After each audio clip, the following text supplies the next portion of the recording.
Hello everyone. If you like what I'm doing here, please consider subscribing, liking, and commenting. It would really help the channel out quite a bit. Thank you very much. Presenting Superman. Up in the sky. Look, it's a bird. It's a plane. It's Superman. And now, Superman, eighth wonder of the modern world. Visitor from a distant planet whose strength knows no limits, whose endurance is beyond anything humanity has ever known. We have seen how the child of Jor-El and Lara was placed in the rocket ship and sent on his way to Earth. During the long journey of the rocket ship to the Earth, the child has become a man. The rocket landed in a desert.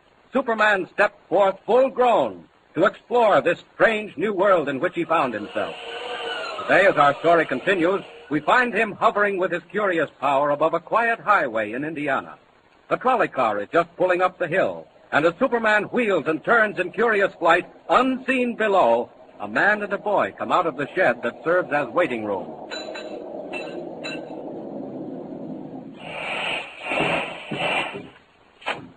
Morning, Professor. Good morning. Going into town? Yes, that's right, John. Taking Jimmy to the fair. Tis a great show, all right. Well, I reckon you're my only passengers. Make yourselves at home. I'm going to get me a drink of water. All right. Why, Dad, we've got the trolley all to ourselves. Yes, regular private car. Where'd the motorman go? And just over to the spring for a drink. It's a mighty hot day. You'd better hurry or we'll be late. We can't start without the motorman. But we are starting. Look, Dad. The doors have closed. We're moving. Yes, what happened? Dad, I want to get out. The brakes. Something happened to the brakes. Let's get out, quick. Open the doors. They're jammed. They're tight shut. Dad, we're going faster and faster. We're going downhill. Dad, what are we going to do? Jimmy, come here. The window. Out the window, Dad. Get it open. Smash it. Oh, wait. Wait up, Dad. Go. No. It's too late. Going too fast. We've got to, Dad. Look, there ahead, there's a tree. Jimmy. A tree falling right in the track. Look, there in the sky. It's a man. Why, he's flying. It can't be. It's not possible. Dad, he's coming straight at us. He's swooping down. He's tearing off the rope. Dad! Quick, grab hold of me. No, put me down. Let me go. Stop it. One under each arm. Out through the top. Hold on. We're going to crash.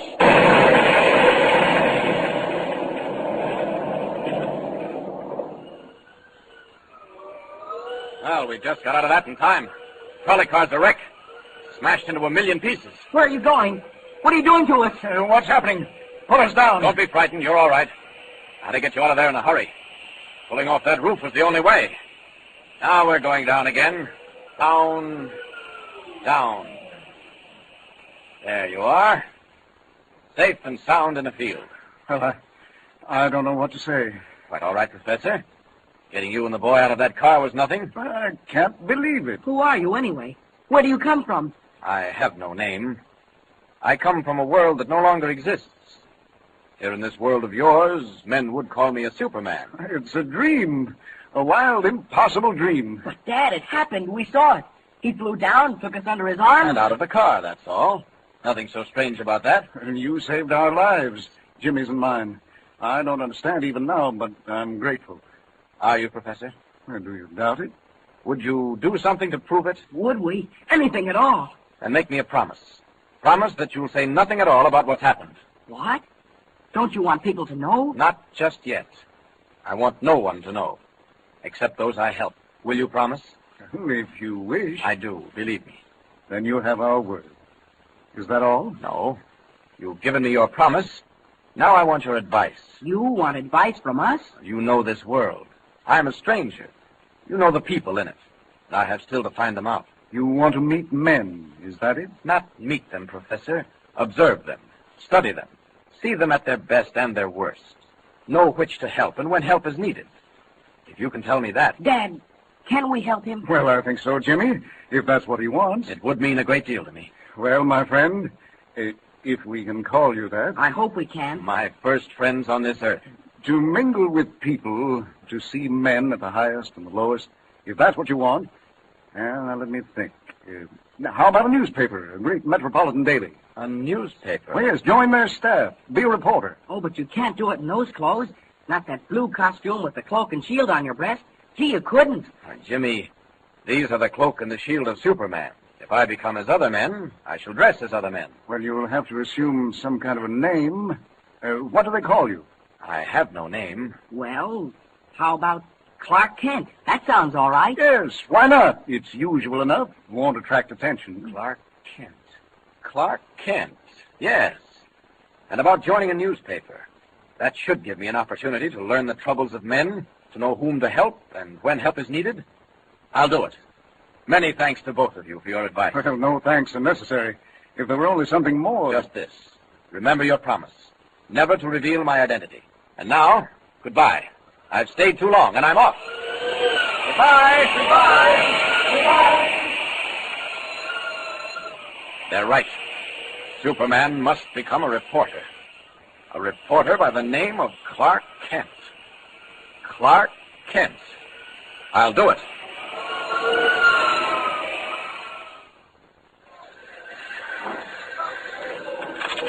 Steady, Rome. White. Listen, Chief. You better get somebody in that railroad story right away. Anything break? Looks bad.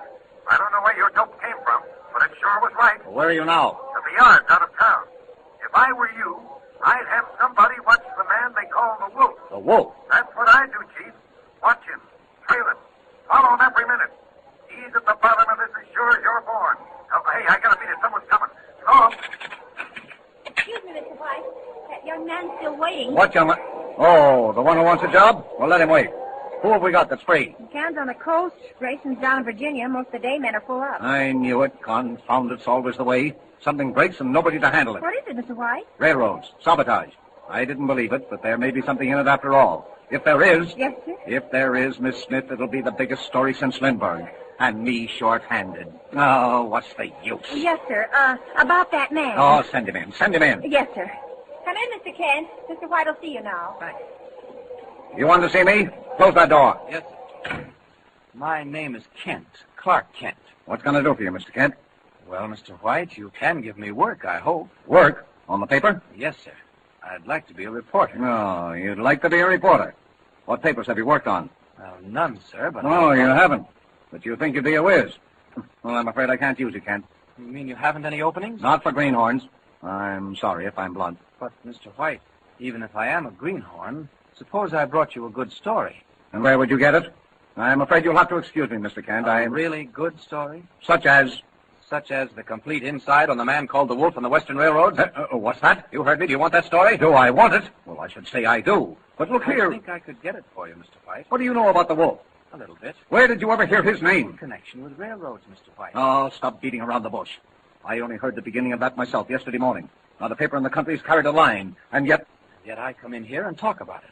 I think I could do something with it, Mr. White. Now, look here, Kent. Mysterious secret messages have threatened to tie up every railroad in the country, beginning with the Western.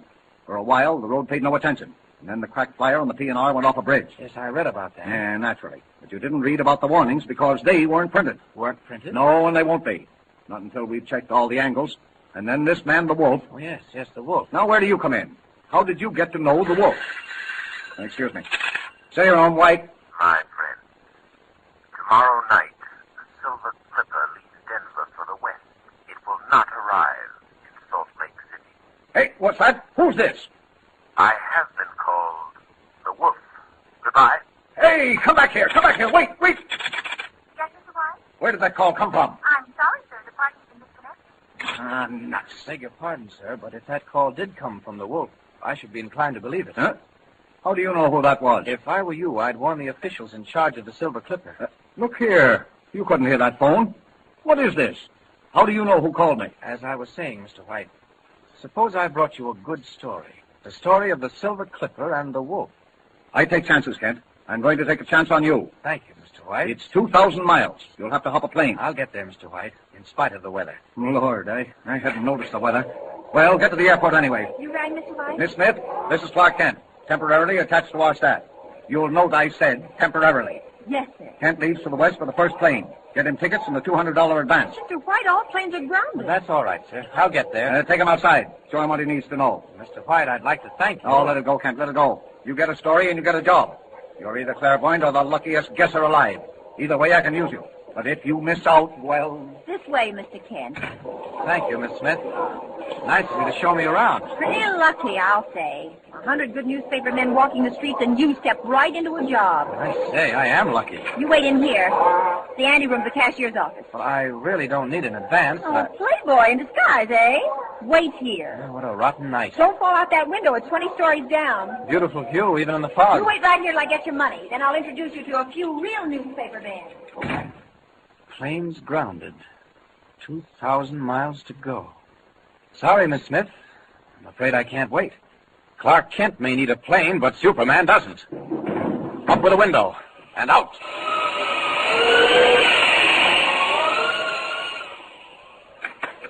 Get out if I didn't keep you waiting to... What? Miss Smith! Miss Smith! What's wrong? That man! Did he go out, that Clark Kent? Nobody went through the city room. He didn't go out. Why, I left him right here, the window. Oh, the open window, he went through it, and it's 20 stories down. How do you went out the window? Out the open window, 20 stories above the ground. In the wink of an eye, Clark Kent, cub reporter for the Daily Planet, becomes Superman, eagle of the sky, winging his way west over city and plain, river and mountain, through the storm-swept night. But will he be in time? Can he checkmate the strange figure called the Wolf, discover the plot, save the Silver Clipper, roaring toward Denver at 90 miles an hour?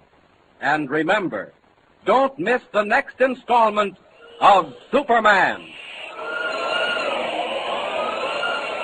Up in the sky. Look! It's a bird. It's a plane. It's Superman!